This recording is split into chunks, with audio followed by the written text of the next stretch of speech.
Buenas tardes. Me llamo Evangelina Muñoz Alfaro, pertenezco a la Universidad Virtual del Estado de Guanajuato. Mi matrícula es 23016015 de la licenciatura en Derecho. El nombre del reto 2 es la personalidad y su validación ante el registro civil, en el cual mi asesor educativo es el licenciado José Manuel Sánchez Estrada.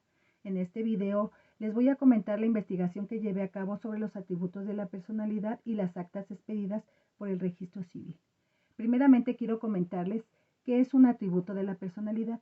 Son aquellos atributos de la personalidad los inherentes a la persona por el hecho de ser tal. ¿Y cuáles son estos? Son 4, que es el nombre, domicilio, estado civil y capacidad, entre otros. El primer atributo de la personalidad es el nombre. Es el atributo que se le da a la personalidad por excelencia.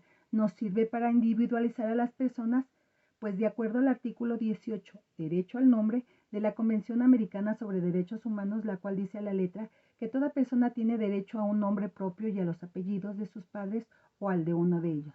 La ley reglamentará la forma de asegurar este derecho para todos mediante nombres supuestos si fuera necesario. Igualmente, como lo reseña el artículo 23-A del Código Civil del Estado de Guanajuato, que nos dice a la letra que la persona física tiene derecho a su identidad y el Estado está obligado a garantizarlo.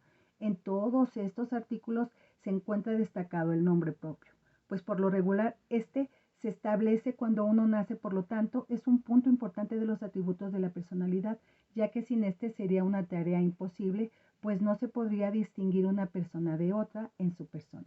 Este atributo otorga a la persona individualidad jurídica. En conclusión, en este tipo de atributos de la personalidad, que es el nombre, podemos encontrar las siguientes actas. La primera, que sería el acta de nacimiento, de la cual se habló con anterioridad, así como el acta de adopción. En ambas se hará constar el día y hora y lugar de nacimiento, el sexo del presentado, la razón de si el registrado se ha presentado vivo o muerto, la impresión digital del mismo y el nombre o nombres propios, individual o de pila, otorgados por voluntad de los padres, y los apellidos paterno y materno, también denominados por la teoría de nombre patronímico y por virtud del cual se distingue el grupo familiar al cual pertenece el recién nacido o el adoptado. El segundo atributo de la personalidad, que es el domicilio, este es el lugar donde la persona física ejercita sus derechos y da cumplimiento a sus obligaciones. Tradicionalmente es la residencia habitual de una persona física, como lo establece en el Código Civil para el Distrito Federal, en su artículo 29, en donde nos refiere que el domicilio de la persona física es el lugar donde residen habitualmente y, a falta de este, el lugar en que tiene el principio de sus negocios, en ausencia de estos, el lugar donde simplemente residan y, en su defecto, el lugar donde se encontraren. En el artículo 30 nos refiere que es designado como domicilio legal de persona física. En el artículo 31 nos indica que es regulado como domicilio legal y en el artículo 34 que es designado como domicilio convencional. En conclusión, es de suma importancia el domicilio, esto para efectos legales, ya que es el lugar de la persona en el que se asienta de manera permanente. Asimismo, estos pueden ser domicilio voluntario, domicilio legal y domicilio convencional. El tercer atributo de la personalidad, que es el estado civil, este es la relación jurídica específica de una persona en relación con su familia y con los miembros que la comparten. Es decir, es el vínculo formado entre la persona y su núcleo familiar. Lo distingue de otras personas y familias en sus costumbres, ideologías, educación. Además, comprende las distintas calidades de hijo, hija, padre, madre, parentesco, por ascendencia, afinidad y adopción. Asimismo, como le refiere el artículo 39 del Código Civil Federal, en el que dice a la letra que el estado civil solo se comprueba con las constancias relativas del registro civil. Ningún otro documento ni medio de prueba es admisible para comprobarlo, salvo los casos expresamente exceptuados por la ley. Así también el estado civil de las personas se compone por las siguientes fuentes. A. El nacimiento de una persona considerada viable para vivir determina su estado civil, pues desde el comienzo de la vida una persona se convierte en sujeto de derechos y obligaciones.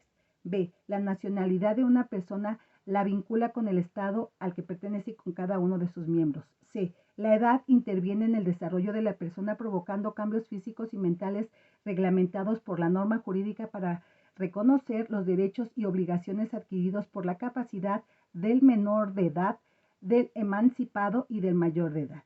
La incapacidad de la persona, sea natural o legal, influyen en el distinto enlace de la libertad o capacidad de ejercicio de sus derechos y obligaciones. La ausencia de un procedimiento realizado cuando una persona se creía ausente y durante su desarrollo se pueden configurar diferentes estados civiles respecto de la persona del ausente y de sus familiares.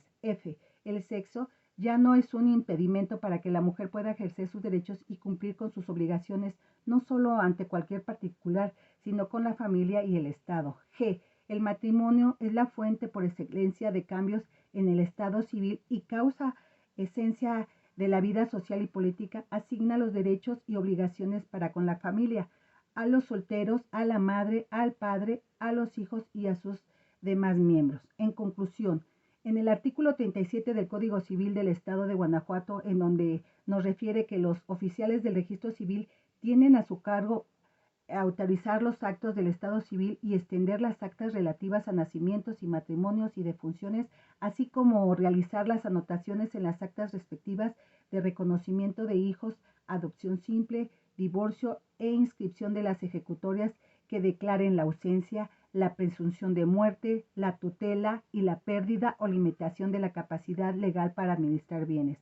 El mismo registro civil nos refiere que para conocer el estado civil de una persona, en donde podemos saber si es soltera, casada, divorciada o viuda, esto a través del acta de matrimonio. Si fuera divorciada, existiría una anotación por la parte trasera. Asimismo, la viudez se comprueba con el acta de matrimonio y el acta de defunción. Gracias a esta institución existe una certeza jurídica de los estados civiles de una persona. Y por último, el cuarto atributo de la personalidad, que es la capacidad. Se refiere a la aptitud de una persona para adquirir derechos y asumir obligaciones, así como la posibilidad de que ésta pueda ejercerla por conducto de un representante o titular particular. Este se considera como indivisible. Asimismo, el artículo 22 del Código Civil de la Ciudad de México nos refiere que la capacidad jurídica de las personas físicas se adquiere por el nacimiento y se pierde por la muerte, pero desde el momento en que un individuo es concebido, entra bajo la protección de la ley y se le tiene por nacido para los efectos declarados en el presente código. En este sentido, existen dos tipos de capacidades: la capacidad jurídica o de goce y la capacidad de ejercicio o de obrar.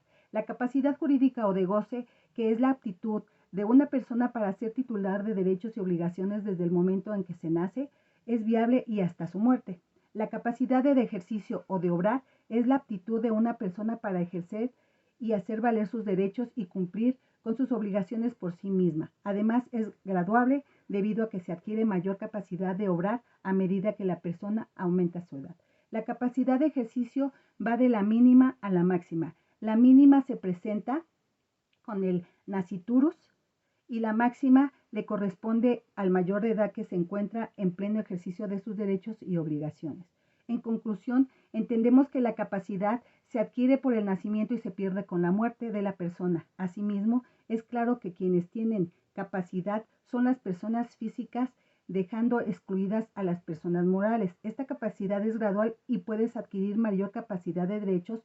Por lo anterior, los atributos antes mencionados los podemos encontrar en las actas de defunción, actas de nacimiento, acta de matrimonio y en algunas ocasiones en actas constitutivas. Para concluir con este tema, podemos decir que los atributos de la personalidad son características especiales en estos tiempos, ya que cada persona es única por el simple hecho de ser humano. En estos atributos antes mencionados, como son el nombre, el domicilio, la capacidad y el estado civil, son de gran importancia, ya que siempre nos acompañarán toda la vida porque son parte de cada uno de nosotros como persona. Muchas gracias, se lo agradezco, que tengan buen día.